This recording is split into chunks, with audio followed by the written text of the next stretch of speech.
بسم الله الحمد لله والصلاة والسلام على رسول الله وعلى آله وصحبه ومن والاه. اللهم انفعنا بما علمتنا وعلمنا ما ينفعنا وزدنا علما. رب اشرح لي صدري ويسر لي أمري واحلل عقدة من لساني يفقه قولي. سبحانك لا علم لنا إلا ما علمتنا إنك أنت العليم الحكيم. رب يسر ولا تعسر وتمم بالخير وبك نستعين. أعوذ بالله من الشيطان الرجيم. بسم الله الرحمن الرحيم. سورہ آل عمران کا ہم نے آغاز کیا تھا اور سورت کے تعارف پر ایک نشست ہوئی تھی، اور اس کے بعد ہم نے اپنی لاسٹ کلاس میں سورت کے پہلے حصے کا پہلا باب مکمل پڑھا تھا، اور وہ آیت نمبر 1 سے لے کر آیت نمبر 17 تک تھا۔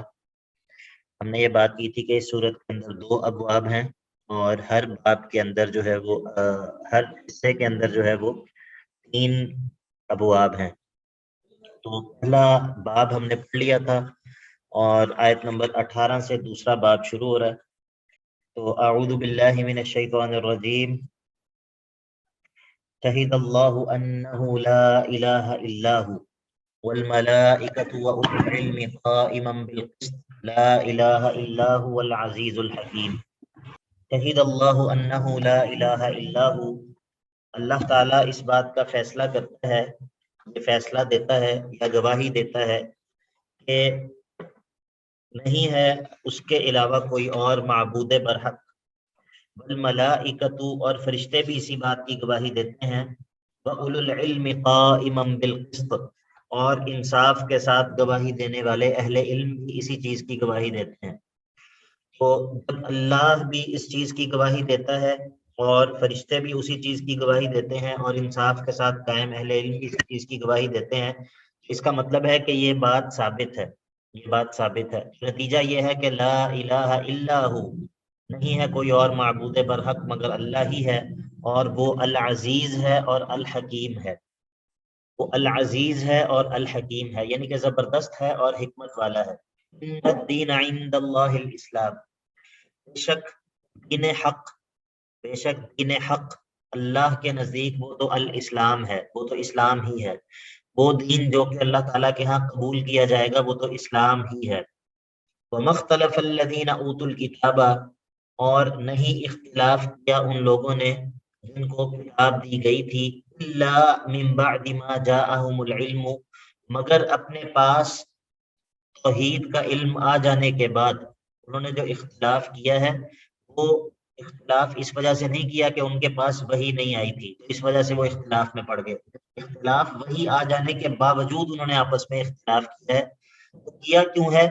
بغیم بینہم، آپس میں ایک دوسرے سے حسد کی وجہ سے، یعنی کہ ہونا تو یہ چاہیے تھا کہ جب وحی آ گئی تو وحی پر سب لوگ اکٹھے ہو جاتے اور اختلاف ختم ہو جاتا، لیکن انہوں نے باوجود وحی آ جانے کے، توحید کا پیغام آ جانے کے، آپس میں اختلاف کیا۔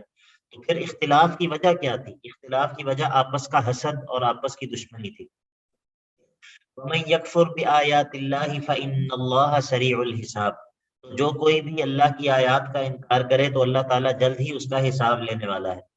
دیکھیے اللہ کے نبی علیہ الصلوۃ والسلام جب آئے تو وہ لوگ جو کہ اہل کتاب تھے ان کو اس چیز نے اللہ کے نبی علیہ الصلوۃ والسلام پر اور آپ کو نازل ہونے والی کتاب پر ایمان لانے سے روکا، حالانکہ وہ تو اس بات کو مانتے تھے کہ اللہ رب العزت انبیاء کو بھیجتا ہے، انبیاء پر کتابیں نازل کرتا ہے۔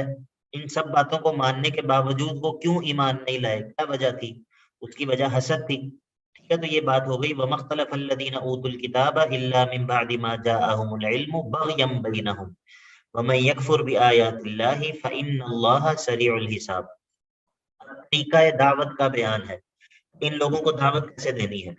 فَإِنْ حَاجُّوكَ، اے نبی صلی اللہ علیہ وسلم اگر یہ آپ سے جھگڑا کریں، اگر یہ لوگ آپ سے جھگڑا کریں، فَقُلْ، آپ کہہ دیجئے أَسْلَمْتُ وَجْهِيَ لِلَّهِ، میں نے جھکا دیا ہے اپنے چہرے کو اللہ کے لیے، میں نے اپنے چہرے کو اللہ کے لیے جھکا دیا ہے، یعنی کہ میں اللہ کا تابع دار ہو گیا ہوں۔ فَإِنْ حَاجُّوكَ فَقُلْ أَسْلَمْتُ وَجْهِيَ لِلَّهِ وَمَنِ اتَّبَعَنِ، اگر یہ آپ سے جھگڑا کرے تو اے نبی صلی اللہ علیہ وسلم آپ کہہ دیجئے اسلمت وجہی للہ ومن اتبعن، میں نے اور جن لوگوں نے میری اتباع کی ہے انہوں نے تو اپنے چہرے کو اللہ کے لیے جھکا دیا ہے، یعنی کہ وہ تو اسلام قبول کر چکے ہیں، وہ تو اللہ تعالیٰ کے لیے سبمشن جو ہے وہ اس کو کر چکے ہیں۔ وَقُلْ لِلَّذِينَ أُوتُوا الْكِتَابَ وَالْأُمِّيِّينَ، اور آپ یہ کہیے کہ ہم تو اسلام قبول کر چکے ہیں، اور اے اہل کتاب اور اے امیین، امیین سے مراد ان پڑھ لوگ ہیں اہل کتاب کے مقابلے میں، یعنی کہ ایک اہل کتاب ہیں، دوسرے ان کے مقابلے میں دیگر مشرکین ہیں جن کے پاس اہل کتاب نہیں تھے۔ ان سے کہیے کہ اسلم تم، کیا تم اسلام قبول کرتے ہو؟ فَإِنْ أَسْلَمُوا فَقَدِ اهْتَدَوْا، اگر وہ اسلام قبول کر لیں، اگر وہ اللہ کی سامنے سبمشن کر دیں تو فَقَدِ اهْتَدَوْا، پھر تو وہ ہدایت یافتہ ہیں۔ اور وَإِنْ تَوَلَّوْا، اور اگر وہ پھر جائیں، اگر وہ اسلام قبول نہ کریں تو آپ کا کوئی نقصان نہیں ہے، آپ کا کوئی آپ پر کوئی مصیبت نہیں آئے گی۔ فَإِنَّمَا عَلَيْكَ الْبَلَاغُ، اے نبی صلی اللہ علیہ وسلم آپ کے ذمہ تو صرف پہنچا دینا ہے۔ واللہ بصیر بالعباد، اور اللہ رب العزت اپنے بندوں کو خوب دیکھ رہا ہے، اللہ تعالیٰ اپنے بندوں کو خوب دیکھ رہا ہے۔ اہل کتاب میں سے جو باغی ہیں ان کی حالت کا ذکر ہوگا اور ان کے لیے تکلیف اخروی۔ ان الذین یکفرون بآیات اللہ، بے شک وہ لوگ جو کہ اللہ کی آیات کا انکار کرتے ہیں، ویقتلون النبیین بغیر حق، اور انبیاء کو قتل کرتے ہیں بغیر کسی جرم شرعی کے، بغیر حق یعنی کہ ان کو قتل کرنے کا کوئی حق نہیں ہے، اس کے باوجود وہ انبیاء کو قتل کرتے ہیں۔ وَيَقْتُلُونَ الَّذِينَ يَأْمُرُونَ بِالْقِسْطِ مِنَ النَّاسِ، اور ان لوگوں کو بھی قتل کرتے ہیں جو لوگ ان کو نیکی کا اور بھلائی کا حکم دیتے ہیں، لوگوں میں سے جو لوگ ان کو امر بالمعروف کرتے ہیں ان کو بھی یہ قتل کرتے ہیں۔ فَبَشِّرْهُم بِعَذَابٍ أَلِيمٍ، اے نبی صلی اللہ علیہ وسلم ان لوگوں کو عذاب علیم، دردناک عذاب کی خوشخبری سنا دیجیے۔ تو اچھا، ان لوگوں کے کچھ نیک اعمال بھی تو ہیں، ان لوگوں کا کچھ نیک اعمال بھی تو ہیں، کیا ان نیک اعمال سے ان کو کوئی فائدہ نہیں ہوگا؟ نہیں، اولئک الذین حبطت اعمالهم فی الدنیا والآخرہ، یہ وہ لوگ ہیں کہ ان کے اعمال دنیا میں بھی برباد ہو گئے اور آخرت میں بھی برباد ہو گئے۔ مطلب یہ ہے کہ ان کے نیک اعمال ان کو نہ دنیا میں کوئی فائدہ دیں گے نہ آخرت میں کوئی فائدہ دیں گے۔ وما لهم من ناصرین، اور کوئی بھی ان کے لیے مددگار نہیں ہوگا، ان کا کوئی بھی مددگار نہیں ہوگا۔ اب یہود کے دو گروہوں کا تذکرہ ہے، ایک یہودیوں کے بڑے علماء اور چھوٹے علماء، ان دونوں کا تذکرہ ہے۔ الم تر الی الذین اوتوا نصیبا من الکتاب، کیا آپ نے ان لوگوں کو نہیں دیکھا جن کو کتاب کا کچھ حصہ دیا گیا ہے؟ یدعون الی کتاب اللہ لیحکم بینہم، جب ان کو بلایا جاتا ہے اللہ کی کتاب کی طرف کہ تاکہ ان کے درمیان فیصلہ کیا جائے۔ ثم یتولی فریق منہم وہم معرضون، پھر ان میں سے ایک گروہ جو ہے وہ لوٹ جاتا ہے اور کتاب اللہ کی طرف اپنا فیصلہ کروانے کے لیے نہیں آتا ہے۔ وہم معرضون، اور وہ اعراض کرنے والے ہوتے ہیں اپنے آپ کو، یعنی کہ اعراض کرنے کا مطلب ہوتا ہے کسی چیز کو یعنی کہ کسی چیز کی طرف پیٹ پھیر لینا، ٹھیک ہے، کسی چیز کی طرف پیٹ پھیرنا۔ وہم معرضون، وہ حق سے اعراض کرنے والے ہوتے ہیں۔ یہ اعراض کیوں کرتے ہیں؟ یہ اعراض کیوں کرتے ہیں؟ ذالک بانہم قالوا لن تمسنا النار الا ایاما معدودات، یہ ایسا اسی لیے کرتے ہیں کہ یہ سمجھتے ہیں کہ آخرت میں ہمیں آگ جو ہے وہ تو چھو ہی نہیں سکتی، اور اگر چھوئے گی بھی تو صرف وہ گنتی کے چند دن ہوں گے، کیونکہ ان کے بڑوں نے ان کو یہ یقین دلا رکھا تھا کہ آخرت میں تمہارے اوپر کوئی عذاب نہیں آ سکتا، تم اللہ کے پسندیدہ لوگ ہو، ہاں اگر کوئی عذاب آیا بھی تو بس گنتی کے چند دن ہوں گے، اس کے بعد پھر موج ہی موج۔ اس لیے وہ کتاب اللہ پر ایمان نہیں لاتے بلکہ اس سے اعراض کرتے ہیں۔ کیوں کرتے ہیں؟ کیونکہ ان کو اس بات کا یقین ہے کہ ہمیں آگ آخرت میں کوئی بھی نقصان نہیں پہنچائے گی۔ ذالک، یہ پیچھے جو کہا وہم معرضون، وہ اعراض کرنے والے ہوتے ہیں۔ اب یہ ذالک بانہم قالوا، یہ وجہ اعراض ہے، یہ اعراض کرتے ہیں۔ کیوں اعراض کرتے ہیں؟ بانہم قالوا لن تمسنا النار الا ایاما معدودۃ، کیونکہ وہ یہ کہتے ہیں کہ ہرگز ہمیں آگ نہیں چھوئے گی مگر گنتی کے چند دن۔ وغرہم فی دینہم، اور ان چھوٹے لوگوں کو دھوکے میں ڈال رکھا ہے ان کے دین کے بارے میں، ما کانوا یفترون، اس چیز نے کہ جس کو ان کے بڑے علماء جو ہیں وہ گھڑتے ہیں، یعنی کہ ان کے بڑے مولویوں نے جو چیزیں گھڑ رکھی ہیں ان چیزوں نے ان کے چھوٹے طبقے کو دھوکے میں ڈال رکھا ہے، یعنی کہ چونکہ ان کے بڑے لوگ ان کو یہ یقین دلا چکے تھے تمہارے اوپر آخرت میں تمہیں کوئی سزا نہیں ملے گی. تو یہ کتاب اللہ سے اعراض کرتے تھے اس وجہ سے کہ آخرت میں تو ہمیں کوئی سزا نہیں ملنی، تو اسی لیے ہم جو کچھ بھی کر لیں اس سے ہمیں ہونے والا نہیں ہے. کیف اذا جمعناہم لیوم لا ریب فیہ، پھر ان کا کیا حال ہوگا، ان کا اس دن کیا حال ہوگا کہ جس دن ہم ان سب کو جمع کریں گے. لیوم یعنی کہ فی یومن، ایک ایسے دن میں کہ لا ریب فیہ، جس کے آنے میں کوئی شک اور شبہ نہیں ہے. اس دن ان کو جب ہم جمع کریں گے تو ان کا کیا حال ہوگا. ووفیت کل نفس ما کسبت، اور پورا پورا دے دیا جائے گا ہر ہر جان کو اس چیز کا بدلہ جو اس نے کمایا ہوگا. وہم لا یظلمون، اور وہ ذرا برابر بھی کمی نہیں کیے جائیں گے، پورا پورا بدلہ دے دیا جائے گا اور بالکل بھی کوئی کمی نہیں کی جائے گی. تو یہاں پر جو ہے وہ آیت نمبر 18 سے لے کے آیت نمبر 25 تک دوسرا باب ہے. پہلا باب جو تھا وہ آیت نمبر 1 سے لے کر آیت نمبر 17 تک تھا، اور دوسرا باب جو تھا وہ آیت نمبر 18 سے لے کر آیت نمبر 25 تک تھا. جی یہ ایک بہن نے سوال یہ کیا ہے کہ یہ جو باب ابھی ہم نے پڑھا ہے دوسرا باب، اس کا خلاصہ کیا ہے. تو اس کا خلاصہ یہ ہے کہ آپ جانتے ہیں کہ ہم نے سورت کے تعارف کے اندر بھی بات کی تھی کہ اس سورت میں نصارہ کے شرک پر رد ہوگا. تو اس میں سب سے پہلے شہید اللہ انہ لا الہ الا هو والملائکۃ واولو العلم قائما بالقسط، اس آیت کے اندر توحید کے دعوے کو پیش کیا ہے اور اس پر اللہ تعالیٰ کی گواہی پیش کی ہے، فرشتوں کی گواہی پیش کی ہے جس کو ہم دلیل نقلی کہتے ہیں، اور جتنے بھی انصاف پر قائم اہل علم ہیں ان کی گواہی پیش کی ہے. تو جب اللہ تعالیٰ بھی اس بات کی گواہی دیتا ہے، فرشتے بھی، اور انصاف پر قائم اہل علم بھی اس کی گواہی دیتے ہیں، تو توحید جو ہے وہ برحق ہے. پھر جو ہے وہ نصارہ پر ہی رد ہے کہ ان الدین عند اللہ الاسلام، کہ تمام انبیاء کا جو دین اور وہ دین جو کہ اللہ کے ہاں مقبول ہے وہ اسلام ہی ہے. اور پھر جو ہے وہ نصارہ کے وہ دعوت دینے کا طریقہ ذکر کیا ہے، اور پھر نصارہ کے گروہوں کا تذکرہ کیا ہے، نصارہ کے 3 گروہوں کا تذکرہ کیا ہے، اور سب سے آخر میں جو ہے وہ اس چیز کا تذکرہ کیا ہے کہ جو یہ سمجھتے ہیں کہ ہم اللہ تعالیٰ کے پسندیدہ لوگ ہیں اور ہمیں آخرت میں سزا نہیں ملے گی. تو ایسا نہیں ہے، بلکہ قیامت والے دن اللہ تعالیٰ ہر ایک کو اس کا کمایا ہوا جو کچھ بھی ہے اس کا پورا پورا بدلہ دے دیں گے. فَكَيْفَ إِذَا جَمَعْنَاهُمْ لِيَوْمٍ لَا رَيْبَ فِيهِ وَوُفِّيَتْ كُلُّ نَفْسٍ مَا كَسَبَتْ وَهُمْ لَا يُظْلَمُونَ. تو یہ دوسرے باب کا خلاصہ ہے.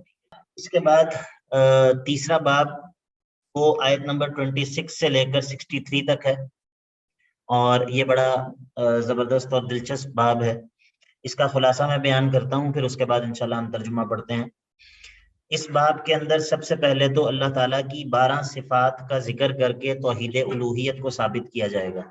اللہ تعالیٰ کی 12 صفات کا ذکر کر کے توحید الوہیت کو ثابت کیا جائے گا. پھر اس کے بعد کفار سے موالات اور دلی دوستی رکھنے کی ممانعت ذکر ہوگی کہ کفار کے ساتھ دلی دوستی مت رکھو، اور اگر رکھو گے تو اس پر تخویف، اگر رکھو گے تو اس پہ تخویف کہ کیا ہوگا تمہارے ساتھ. ٹھیک ہے جی. اس کے بعد یہ کہ اگر کفار سے دوستی نہیں رکھنی تو دوستی کس سے رکھنی ہے، تو اس کا جواب ذکر ہوگا کہ اللہ اور اس کے رسول اور ایمان والوں سے دوستی رکھنی ہے اور اللہ سے محبت رکھنی ہے. اور پھر جو ہے وہ یہ ذکر ہوگا کہ اللہ کی محبت حاصل کرنے کا طریقہ کیا ہے. ٹھیک ہے. اس کے بعد جو ہے وہ پھر نصارہ کے اشکالات کا جواب ہوگا، نصارہ کے اشکالات اور ان کو جو شبہے لگے ہیں ان کا جواب ذکر ہوگا. اور سب سے آخر میں مباہلے کا ذکر ہوگا. کسی کو پتہ ہے کہ مباہلہ کسے کہتے ہیں؟ ہاتھ کھڑا کریں. شیخ صاحب وہ پتہ ہے، پتہ نہیں اس میں کتنی غلطی ہے. ٹھیک ہے، جنہوں نے ہاتھ کھڑا کیا وہ بتائیں. جی بتائیے. سر ہم نے آئے تھے مباہلہ پیچھے پڑی تھی نا کہ جب وہ کوئی ایسا ہو تو پھر ان کی فیملی اور ان کے گروہ بلا لے دیے جاتے ہیں دونوں کے، اور وہ اس میں ایک جگہ پہ مباحثہ کرتے ہیں. ٹھیک ہے جی. لائبہ جاوید آپ بتائیے ذرا. سر یہ اللہ تعالیٰ سے دعا کرتے ہیں کہ جو حق پر جو اگر غلط ہے اس پر اللہ کا عذاب آئے، اس طرح یہ ہوتا ہے، یہ مباہلہ یہ ہوتا ہے. ٹھیک ہے. یعنی کہ جو مناظرہ ہوتا ہے، مناظرے میں آپس میں ڈسکشن ہوتی ہے. ٹھیک ہے. لیکن مباہلہ یہ ہوتا ہے کہ جب دونوں فریقین نے اپنے اپنے دلائل دے دیے، اب دونوں جو ہیں وہ کہتے ہیں کہ بھائی اگر تم حق پر ہو تو ہم پر اللہ کا عذاب آئے، اور اگر ہم حق پہ ہیں اور تم جو ہے وہ حق کو تسلیم نہیں کر رہے تو تمہارے اوپر اللہ کا عذاب آئے. ٹھیک ہے. اس کو مباہلہ کہتے ہیں. تو اس باب کے آخر میں پھر مباہلہ ہوگا. ٹھیک ہے. باب کا خلاصہ سمجھ آ گیا ہے یا میں ایک دفعہ دہرا دوں؟ سر ریپیٹ کر دیں ایک دفعہ ذرا ہم ری چیک کر لیتے ہیں. سب سے پہلے اللہ تعالیٰ کی توحید الوہیت کو ثابت کیا جائے گا اللہ تعالیٰ کی 12 صفات کو ذکر کر کے. اس کے بعد کافروں سے دوستی کی ممانعت اور اس پر تخویف. اس کے بعد اللہ کی دوستی حاصل کرنے کا طریقہ، اور اس کے بعد نصارہ کے اشکالات کا جواب، اور سب سے آخر میں نصارہ کو مباہلے کا چیلنج اور ان کا فرار. ٹھیک ہے، اور پھر آخر میں دوبارہ جی اشکالات کا کیا مطلب ہوتا ہے؟ اشکال کا مطلب ہوتا ہے اشکال کا مطلب ہوتا ہے شبہات یا مس انڈرسٹینڈنگز. سر تو یہ لفظ شک سے لائک یہ بنیاد کیا ہم کہتے ہیں نا مشکل، یہ کہتے ہیں نا کسی چیز میں اشکال پیدا مشکل ہو سے؟ ہاں، یعنی کہ کسی چیز میں اشکال پیدا ہو گیا، مطلب یہ کہ اس چیز میں غلطی لگ گئی. سر شکل سے بھی تو ہوتا ہے نا اشکال؟ یہ وہی ہے، اسی سے ہے. سر وہ تو طریقے نہیں ہوتے ڈفرینٹ؟ شاکلہ، کل یعمل علی شاکلتی. دیکھیں ایک جو روٹ ورڈ ہوتا ہے نا وہ عربی زبان میں کئی معنی میں استعمال ہوتا ہے، کئی معنی میں استعمال ہوتا ہے. ٹھیک ہے، تو انشاءاللہ میں اس کے اوپر کسی وقت جو ہے وہ میں آپ کو بتاؤں گا کہ کس طرح جو ہے وہ اس کا معنی مشکل کو ہم مشکل کیوں کہتے ہیں. ٹھیک ہے انشاءاللہ. جی سر. اچھا جی، اب ہم شروع کرتے ہیں ترجمہ. قل اللہم مالک الملک تؤتی الملک من تشاء وتنزع الملک ممن تشاء. اے نبی صلی اللہ علیہ وسلم آپ کہہ دیجئے اللہم مالک الملک، اے اللہ آپ مالک الملک ہیں، آپ بادشاہوں کے بادشاہ ہیں. یہ پہلی صفت ہے. تؤتی الملک من تشاء، آپ جس کو چاہتے ہیں بادشاہی دے دیتے ہیں. اچھا، یہ قل اللہم مالک الملک یہ کہہ دیجئے، یہ کب کہنا ہے؟ فی کل حاجت، اپنی ہر حاجت کے اندر آپ یہ کہیے. ٹھیک ہے، تو پیچھے بھی 2 دعائیں میں نے کہا تھا کہ ان کو یاد کریں، تو وہ 2 دعائیں یاد کی ہیں کسی نے؟ پچھلے سبق میں 2 دعاؤں کا تذکرہ ہوا تھا. سر وہ یاد ہیں؟ یاد ہیں، باقی سب کو بھی یاد ہیں؟ جی سر. چلیے، باقی لوگ بھی جن کو یاد نہیں ہے وہ بھی ان 2 دعاؤں کو ضرور یاد کریں. اس سورت کے شروع میں جو 2 دعائیں تھیں، باقی یہ تیسری دعا ہے، یہ تیسری دعا ہے. اور آپ یاد رکھیں کہ وائوا کے اندر یہ دعائیں سنی جا سکتی ہیں. تو یہ اپنی ہر حاجت کے اندر آپ یہ دعا پڑھیں. اللہم مالک الملک، اے اللہ آپ مالک الملک ہیں. تؤتی الملک من تشاء، آپ جس کو چاہتے ہیں بادشاہی دے دیتے ہیں. وتنزع الملک ممن تشاء، اور آپ جس سے چاہتے ہیں بادشاہی چھین لیتے ہیں. وتعز من تشاء، اور آپ جس کو چاہتے ہیں عزت دے دیتے ہیں. وتذل من تشاء، اور آپ جس کو چاہیں آپ ذلت دے دیں. مطلب یہ ہے کہ اے اللہ ہر طرح کا تصرف کائنات کے اندر آپ ہی کر سکتے ہیں، ہر طرح کا تصرف آپ ہی کر سکتے ہیں، کوئی آپ کو پوچھ نہیں سکتا. آپ اکیلے با اختیار بادشاہ ہیں جو جیسا چاہیں تصرف کریں، کوئی اس کو روکنے اور کوئی اس سے پوچھنے والا نہیں ہے. بیدک الخیر، ساری کی ساری خیر آپ ہی کے ہاتھ میں ہے. یہ 6 صفات ہو گئی ہیں. انک علی کل شیء قدیر، یہ 7ویں صفت ہے، بے شک آپ ہی ہر چیز پر قدرت رکھتے ہیں. 8ویں صفت تولج اللیل فی النہار، آپ داخل کرتے ہیں رات کو دن میں. وتولج النہار فی اللیل، اور دن کو رات میں داخل کرتے ہیں. 8 9 وتخرج الحی من المیت، اور آپ نکالتے ہیں زندہ کو مردہ سے، جس طرح انڈے سے چوزا نکلتا ہے، یا جس طرح کافروں کے گھر میں ایمان والے پیدا ہو جاتے ہیں. وتخرج الحی من المیت وتخرج المیت من الحی، جس طرح مرغی میں سے انڈا نکلتا ہے، یا جس طرح انسان میں سے جو پیدائش کا جو ہے وہ مادہ نکلتا ہے جس سے انسان تخلیق ہو جاتا ہے، یا پھر جس طرح ایمان والوں کے گھر کوئی کافر پیدا ہو جاتا ہے. وتخرج المیت من الحی وترزق من تشاء بغیر حساب، اور آپ جس کو چاہتے ہیں بغیر حساب کے رزق دے دیتے ہیں، بے شمار رزق دے دیتے ہیں. یہ 12 صفات ذکر کی ہیں، کس چیز پر؟ توحید پر. ٹھیک ہے، ان تمام چیزوں سے اللہ کی قدرت اور اللہ کے تصرف کی طرف اشارہ ہے. اب جب توحید ثابت ہو گئی تو اب جو لوگ اس توحید کو نہیں مانتے ان سے دلی دشمنی، ان سے دلی محبت رکھنے کی اجازت نہیں ہے. آپ کو ربط سمجھ آ گیا دونوں آیات میں؟ توحید کو ذکر کرنے کے بعد کافروں سے موالات سے منع کیا ہے. ان دونوں میں کیا ربط ہے یا جماعہ؟ سر ایمان کا. ان دونوں آیات میں کیا ربط ہے؟ ابھی میں نے بولا ہے جی سر ایمان توحید کا ہے نا, توحید نہیں ہے تو پھر وہ نہیں ہے, آپ ان یعنی کے کہ ساتھ جب دوستی نہیں رکھ سکتے. توحید کا اس بات کر لیا, اب جو لوگ اس توحید کو نہیں مانتے ان سے دلی محبت مت رکھو. تو فرمایا لا يتخذ المؤمنون الکافرین اولیاء من دون المؤمنین, نہیں بناتے مومن, ایمان والے نہیں بناتے کافروں کو اولیاء دلی دوست, من دون المؤمنین مومنوں کو چھوڑ کر. وَمَن يَفْعَلْ ذَلِكَ, اور جو کوئی ایسا کرے کہ ایمان والوں کے بجائے اس کی محبتیں, اس کی وابستگیاں اور اس کی ہمدردیاں کافروں کے ساتھ ہوں, تو فَلَيْسَ مِنَ اللَّهِ فِي شَيْءٍ, یعنی کہ فَلَيْسَ مِن دِينِ اللَّهِ فِي شَيْءٍ, اس کا اللہ کے دین میں سے کوئی بھی حصہ نہیں ہے. جو لوگ ایمان والوں کو چھوڑ کے کافروں سے محبتیں اور کافروں سے دوستیاں رکھتے ہیں ان کا اللہ کے دین میں کوئی بھی حصہ نہیں ہے. ہاں اتنا ہے کہ الا ان تتقوا منهم تقاه, ہاں اگر ایسا ہو کہ تم کسی وجہ سے ان سے ڈر رہے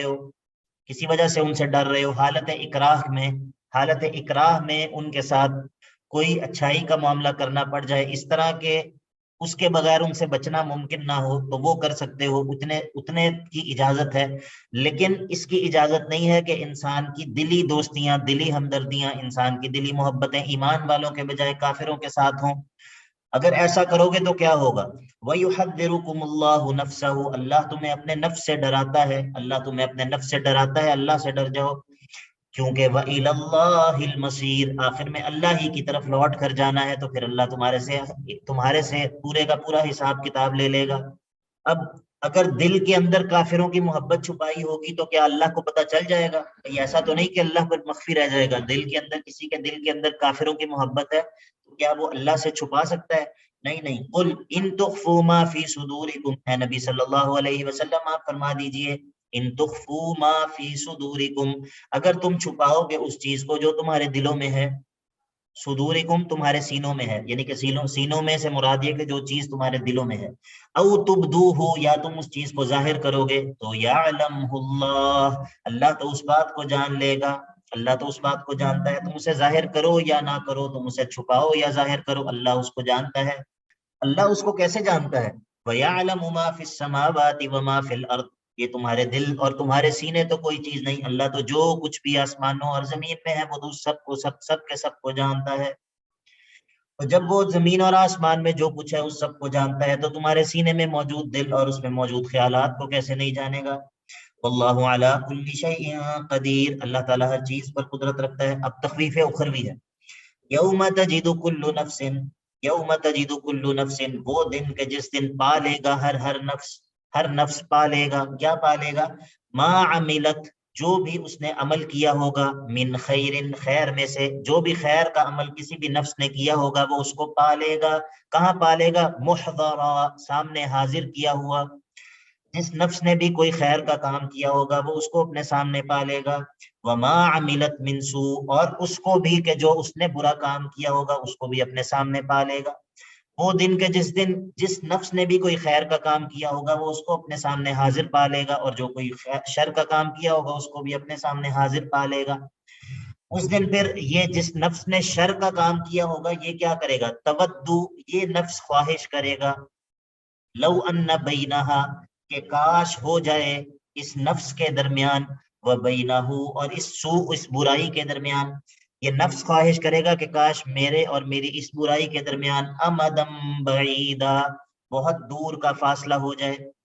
یعنی کہ یہ نفس جس نے برائی کمائی ہوگی یہ اس دن خواہش کرے گا کہ کاش میرے اور میری اس کی ہوئی برائی کے درمیان بہت زیادہ فاصلہ حائل ہو جائے, لیکن اس دن ایسا نہیں ہو سکے گا.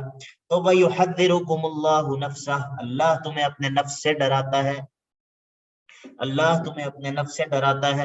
لیکن اس کے ساتھ ساتھ یہ بھی سن لو کہ واللہ رؤوف بالعباد, اللہ اپنے بندوں کے ساتھ بہت مہربان ہے.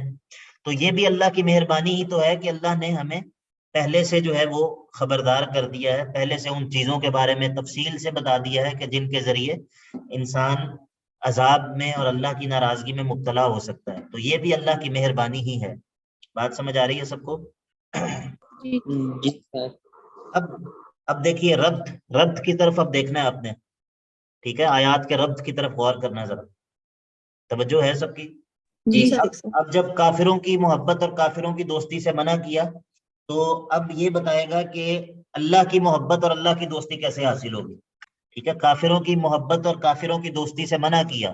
اب کوئی ایسا طریقہ تو بتائیے کہ اللہ کی محبت کیسے حاصل ہوگی، یا پھر یہ کہ کافروں سے محبت نہیں کرنی تو پھر محبت کس سے کرنی ہے؟ تو وہ بتائے گا کہ اللہ کے رسول سے محبت کرنی ہے اور ان کی اتباع کرنی ہے. اور اس کے نتیجے میں کیا حاصل ہوگا؟ کافروں سے محبت کے نتیجے میں کیا حاصل ہوگا اس کا پیچھے ذکر ہو گیا، فلیس من اللہ فی شیء. اللہ کے رسول سے محبت کے نتیجے میں کیا حاصل ہوگا اس کا آگے ذکر آئے گا. ربط کی سمجھ آ گئی سب کو؟ جی سر. جی قل سر. ان کنتم تحبون اللہ، اے نبی علیہ الصلوۃ والسلام فرما دیجئے، ترغیب الی اتباع الرسول، ترغیب الی اتباع الرسول اس آیت کا عنوان ہے، یعنی کہ اللہ کے رسول کی اتباع کی طرف ترغیب. قل اے نبی علیہ الصلوۃ والسلام فرما دیجئے، ان کنتم تحبون اللہ، اگر تم اللہ سے محبت رکھتے ہو تو فاتبعونی، تو میری اتباع کر لو. یہ خاص طور پہ نصارہ کو بھی اس آیت میں خطاب ہے. ویسے تو عام آیت کا عمومی معنی ہے، لیکن اس میں نصارہ کو بھی خطاب ہے کہ تم اللہ سے محبت کا دعویٰ کرتے ہو تو اللہ کے اس رسول کی اتباع کر لو. قل اے نبی صلی اللہ علیہ وسلم فرما دیجئے، ان کنتم تحبون اللہ، اگر تم اللہ سے محبت رکھتے ہو تو فاتبعونی، میری اتباع کر لو. نتیجہ کیا نکلے گا؟ نتیجہ یہ نکلے گا کہ یحببکم اللہ، اللہ بھی تم سے محبت کرنے لگے گا. کیا صرف محبت کرے گا؟ نہیں نہیں، وَيَغْفِرْ لَكُمْ ذُنُوبَكُمْ، تمہارے گناہوں کو بھی بخش دے گا. وَاللَّهُ غَفُورٌ رَحِيمٌ، اللہ تعالیٰ بہت بخشنے والا اور بہت مہربان ہے. قُلْ أَطِيعُوا اللَّهَ وَأَطِيعُوا الرَّسُولَ، اب تخویف ہے اس شخص کے لیے جو اللہ کے رسول کی اتباع نہیں کرتا. قل اے نبی علیہ الصلوۃ والسلام فرما دیجئے، اطیعوا اللہ واطیعوا الرسول، اللہ کی اتباع، اللہ کی اطاعت کرو اور اللہ کے رسول کی اطاعت کرو. فَإِن تَوَلَّوْا، اگر تم اس سے پھر جاؤ، اگر تم اللہ اور اس کے رسول کی اطاعت کرنے سے انکار کر دو تو فَأَنْتُمْ كَافِرُونَ، یہاں پر یہ محذوف ہے، فَأَنْتُمْ كَافِرُونَ، تو پھر اس صورت میں تم کافر ہو. فَإِنَّ اللَّهَ لَا يُحِبُّ الْكَافِرِينَ، اور اللہ تعالیٰ کافروں سے محبت نہیں رکھتا ہے. ہمیں یہ جو بعد والا حصہ ہے فَإِنَّ اللَّهَ لَا يُحِبُّ الْكَافِرِينَ، اس سے پتہ چل رہا ہے کہ یہ فَإِن تَوَلَّوْا کی جزا کیا ہے. ٹھیک ہے، فَإِن تَوَلَّوْا شرط ہے اور اس کو چاہیے جزا. تو فَإِن تَوَلَّوْا، اگر تم پھر جاؤ تو فَإِنَّ اللَّهَ لَا يُحِبُّ الْكَافِرِينَ، تو اللہ کافروں سے محبت نہیں کرتا. ان دونوں باتوں میں کیا تعلق ہے؟ فَإِن تَوَلَّوْا، اگر تم پھر جاؤ، اگر تم اللہ اور اس کے رسول کی اطاعت کرنے سے انکار کر دو تو اللہ کافروں سے محبت نہیں رکھتا. آپ کو بات سمجھ آ رہی ہے؟ ان دونوں باتوں میں کیا تعلق بن رہا ہے؟ جی سر. جی شیخ صاحب سمجھ آ رہی. باقی بھی بتائیں، خاص طور پہ لائبہ بہن آپ بتائیں، سینس بن رہی ہے؟ جی ٹھیک ہے.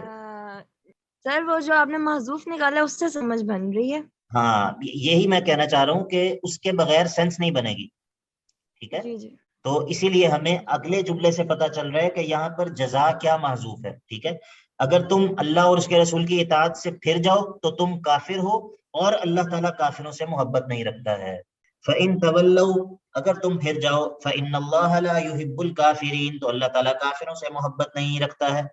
اچھا یہاں پر ایک بات میرے ذہن میں آ گئی ہے، وہ یہ ہے کہ آج کل جو کمپیشنیٹ امامز ہوتے ہیں نا، جن کو بہت زیادہ جو ہے وہ فالوئنگ بھی ملتی ہے، تو وہ اس طرح کی باتیں کرتے ہیں کہ اللہ جو ہے نا وہ سب سے محبت کرتا ہے، اللہ loves you all. چاہے مطلب یہ اس طرح کی جنرل سٹیٹمنٹ جو ہے یہ دینا درست نہیں ہے. اللہ تعالیٰ نے قرآن مجید میں بتایا ہے کہ اللہ تعالیٰ کن سے محبت رکھتا ہے، کن چیزوں سے اللہ تعالیٰ محبت نہیں رکھتا، کن لوگوں کو اللہ تعالیٰ محبوب رکھتا ہے، کن لوگوں کو محبوب نہیں رکھتا. تو میرا خیال ہے کہ میرا اشارہ جو ہے وہ آپ لوگ سمجھ گئے ہیں اور پوری بات آپ لوگوں کو سمجھ میں آ گئی ہے کہ یہ اس طرح کی جنرل سٹیٹمنٹس یہ بڑی اچھی لگتی ہیں اور بڑے لوگ جو ہے نا وہ کہتے ہیں کہ ہاں یار یہ بڑی زبردست باتیں ہیں. لیکن یہ ہے کہ اللہ تعالیٰ نے بتایا کہ اللہ تعالیٰ کن سے محبت رکھتا ہے اور کن سے محبت نہیں رکھتا. ٹھیک ہے، تو اگر ہمارے کام وہ ہوں گے جو اللہ تعالیٰ کو محبوب ہیں تو اللہ تعالیٰ محبت رکھے گا، اور اگر جو ہے وہ نہیں ہوگی، وہ کام ایسے نہیں ہوں گے تو پھر جو ہے وہ اللہ تعالیٰ محبت نہیں رکھے. فَإِنَّ اللَّهَ لَا يُحِبُّ الْكَافِرِينَ. جی پوچھئے. اصل میں اس کی وہ دلیل یہ دیتے ہیں کہ رزق بھی ملتا ہے ان کو، وہ زندہ بھی ہیں، ان کے اولاد بھی ہوتی ہے، سب کچھ ہے، تو یہ ان کو نعمتیں بھی ملتی ہیں. تو اکثر بیشتر لوگ یہ دلیل دیتے ہیں کہ یہ اللہ تعالیٰ کی محبت کی نشانیاں ہیں. وما من دابۃ فی الارض الا علی اللہ رزقها، زمین میں چلنے پھرنے والا کوئی بھی جاندار ایسا نہیں ہے مگر اللہ کے ذمہ اس کا رزق ہے.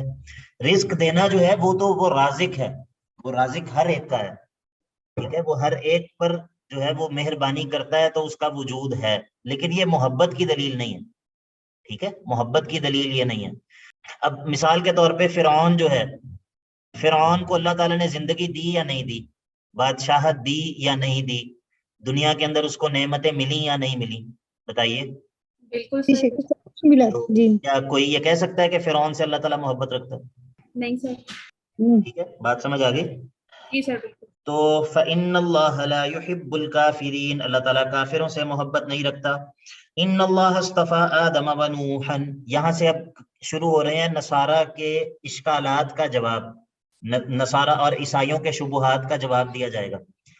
اب مختلف طرح سے مختلف شبہات کا جواب دیا جائے گا، آپ نے ذرا توجہ رکھنی ہے. اور تو نہیں ہو رہا کوئی؟ سو تو نہیں رہا کوئی؟ نہیں سر، سب ایکٹیو ہیں. نہیں سر بالکل. عرفان قیوم بھائی جاگ رہے ہیں؟ السلام علیکم، شیخ جاگ رہا ہوں. وعلیکم السلام. جاگتے رہنا جی، جاگتے رہنا. ہاں جی جی الحمدللہ جاگ رہا ہوں. ان اللہ اصطفى آدم و نوحا وآل ابراہیم وآل عمران علی العالمین. یہاں پر عیسیٰ علیہ السلام اولاد آدم میں سے ہیں، عیسیٰ علیہ السلام اولاد آدم میں سے ہیں، تو جب وہ آدم کی اولاد میں سے ہیں تو وہ الہ اور معبود کیسے ہو سکتے ہیں؟ ان اللہ اصطفى آدم و نوحا، بے شک اللہ نے چن لیا آدم کو اور نوح کو، وآل ابراہیم اور ابراہیم اور اس کی اولاد کو، وآل عمران، وآل عمران، آل عمران سے مراد مریم اور عیسیٰ ہیں، علی العالمین، علی العالمین، باقی جہانوں پر ان کو چن لیا، یعنی کہ ان کو فضیلت دے دی. ذریۃ بعضها من بعض، یہ سارے کے سارے انبیاء ایک دوسرے کی ذریت میں سے ہیں. تو اس کا مطلب ہے کہ عیسیٰ اور مریم جو ہیں یہ بھی آدم کی اولاد میں سے ہیں نا. تو جب یہ آدم کی اولاد میں سے ہیں تو اس کا مطلب یہ ہے کہ یہ نہ ہونے کے بعد موجود ہو گئے ہیں، یعنی کہ پہلے یہ نہیں تھے، پھر ان کو یہ پیدا ہوئے تو پھر موجود ہو گئے. تو جو ایسا ہو وہ الہ کیسے ہو سکتا ہے؟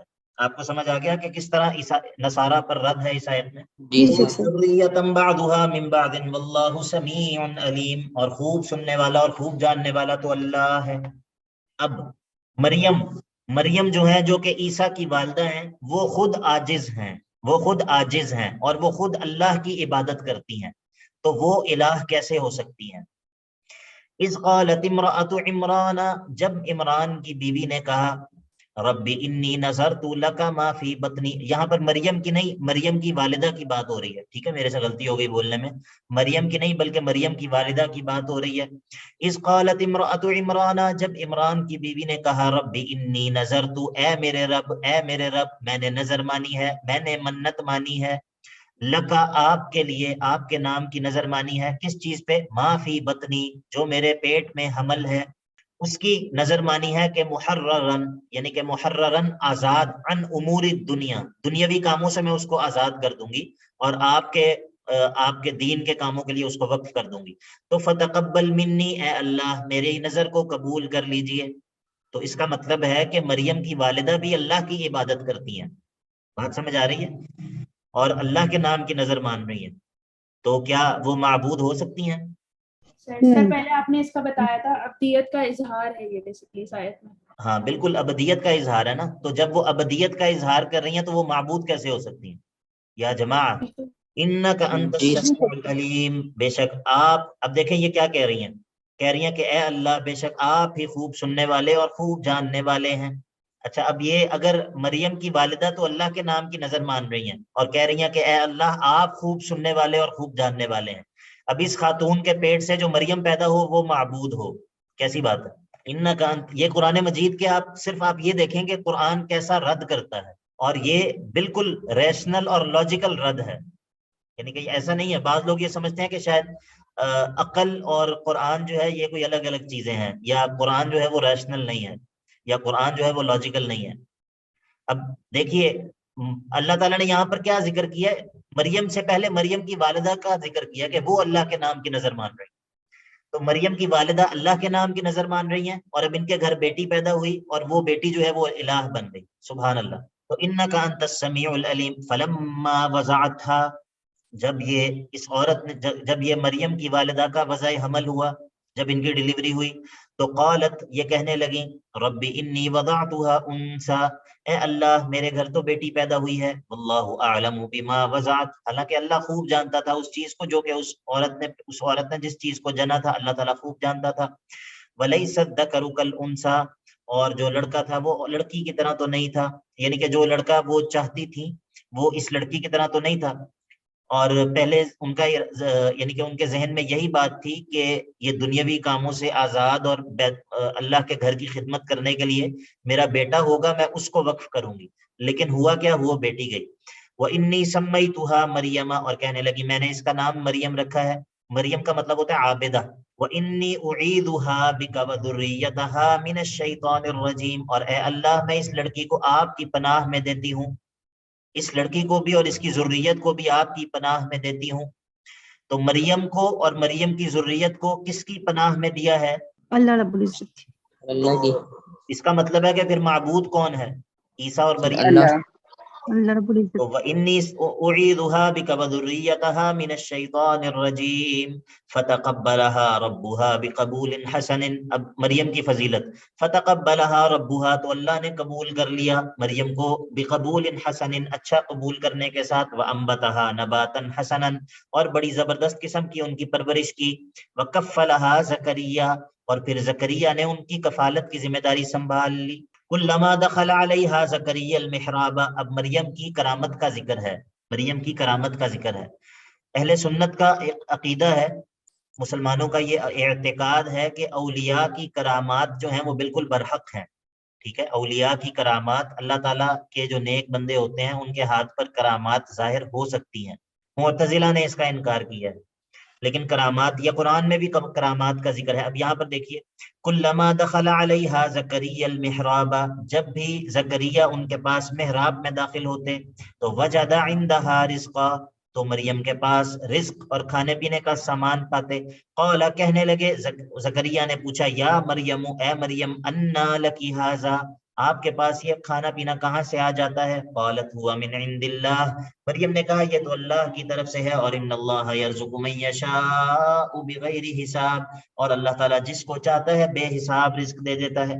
تو مریم نے بھی یہ نہیں کہا کہ میں معبود ہوں تو میرے پاس رزق آ گیا تو اس میں کون سی بڑی بات ہے۔ مریم نے رزق کو کس کی طرف منسوب کیا ہے؟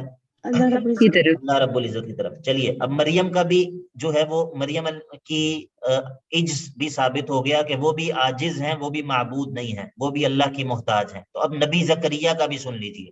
اب نبی زکریا نے جب یہ دیکھا کہ مریم کے پاس بے موسم کا پھل آ گیا ہے، تو اب انہوں نے سوچا کہ اللہ مجھے بھی اس بڑھاپے میں بیٹا دینے پر قادر ہے، تو اب اللہ سے دوبارہ سے دعا کرتا ہوں۔ ہنالک دعا زکریا ربہ، اب زکریا نے بھی اللہ کو پکارا ہے، زکریا نے بھی مریم سے دعا نہیں کی، ٹھیک ہے، کیونکہ زکریا بھی اللہ کے بندے ہیں، مریم بھی اللہ کی بندی ہیں، یہ سارے کے سارے جو ہیں یہ اللہ کے محتاج ہیں۔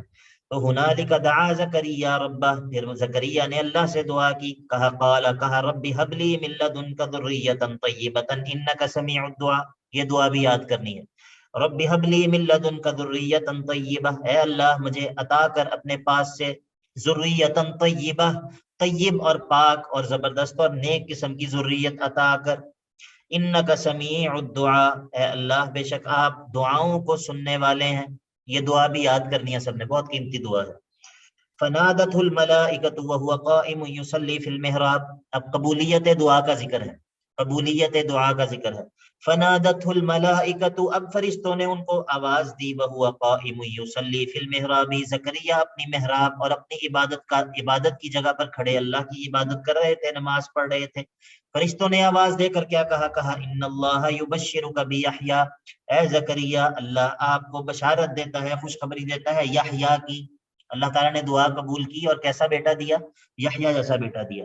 مصدقا بکلمۃ من اللہ، یہ ایسا بیٹا ہوگا کہ جو تصدیق کرنے والا ہوگا، مصدقا بکلمۃ من اللہ، عیسیٰ علیہ السلام کی تصدیق کرنے والا ہوگا۔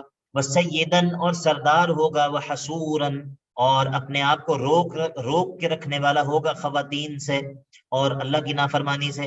وَنَبِيًّا مِّنَ الصَّالِحِينَ، اور صالح نبیوں میں سے ایک نبی ہوگا۔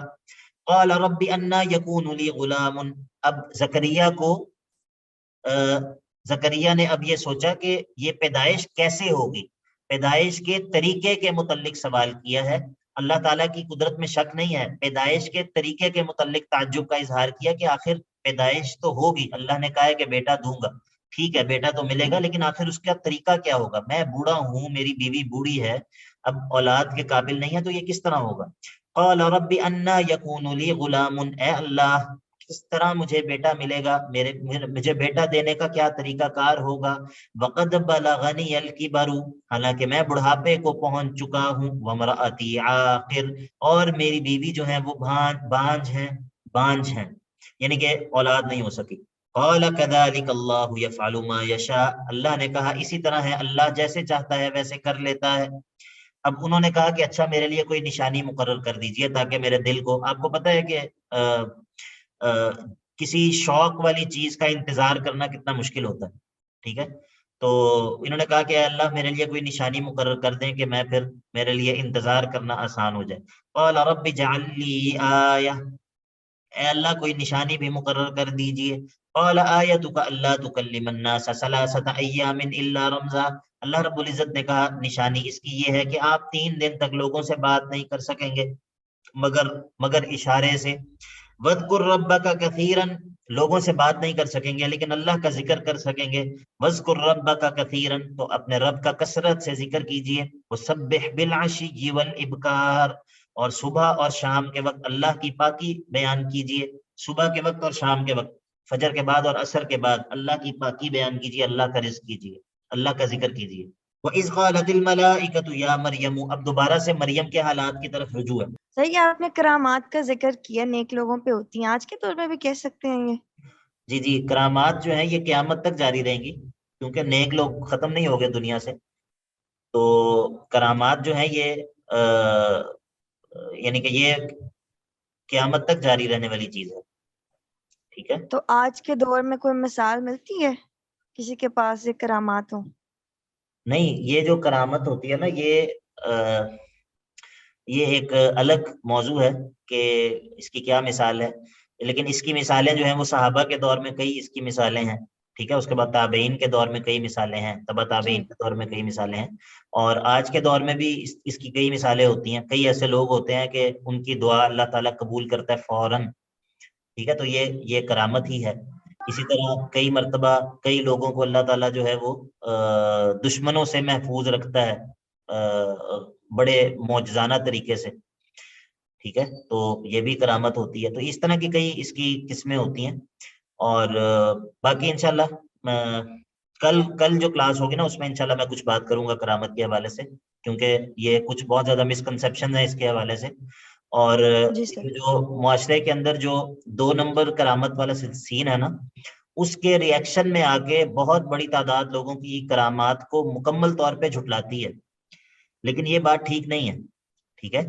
میں آپ کو ایک مثال، آسان سی بات میں آپ کو ایک بتاتا ہوں. یہ جو اصحاب کہف کا واقعہ ہے سارا، اصحاب کہف کا جو سارا، یہ کیا نبی تھے؟ اصحاب کہف کوئی نبی تھے؟ نہیں سر، نبی تو نہیں تھے نا، عام مسلمان تھے، عام ایمان والے تھے، لیکن ان کے ساتھ جو واقعہ پیش آیا، جس طرح اللہ نے ان کو جو سارا ان کے ساتھ جو ہوا واقعہ، تو کیا اس کو معجزہ تو نہیں ہم کہیں گے نا، کیونکہ وہ نبی تو نہیں تھے، تو پھر یہ کیا تھا؟ کرامت تھی. تو اگر پچھلی امتوں کے نیک لوگوں سے کرامات صادر ہو سکتی ہیں، تو امت محمد صلی اللہ علیہ وسلم زیادہ افضل ہے یا پچھلی امتیں زیادہ افضل ہیں؟ امت محمدیہ. ٹھیک ہے، تو اگر پچھلی امتوں کے نیک لوگوں سے کرامات ظاہر ہو سکتی ہیں، تو امت محمدیہ جو ہے وہ زیادہ اس بات کی حقدار ہے کہ اس کے نیک لوگوں سے کرامت ظاہر ہو، ٹھیک ہے. تو جس طرح یہ مریم ہے، یہ مریم جو ہے یہ بھی نبی نہیں ہے، لیکن ان کے پاس جو ہے وہ اللہ کی طرف سے رزق آ رہا ہے، ٹھیک ہے. تو اس کی کئی مثالیں ہیں اس کے قرآن مجید میں بھی، اور اس کے علاوہ بھی صحابہ کے دور میں سیدنا عمر رضی اللہ تعالیٰ عنہ نے جس طرح ممبر پر کھڑے ہو کے آواز دی اپنے ایک کمانڈر کو، اور اللہ تعالیٰ نے ان کی آواز جو ہے وہ اس تک پہنچا دی. تو اس طرح کے کئی واقعات ہوتے ہیں کہ یعنی کہ جو اللہ تعالیٰ کے جو نیک بندے ہوتے ہیں ان کے ہاتھ پہ صادر ہوتے ہیں، ٹھیک ہے.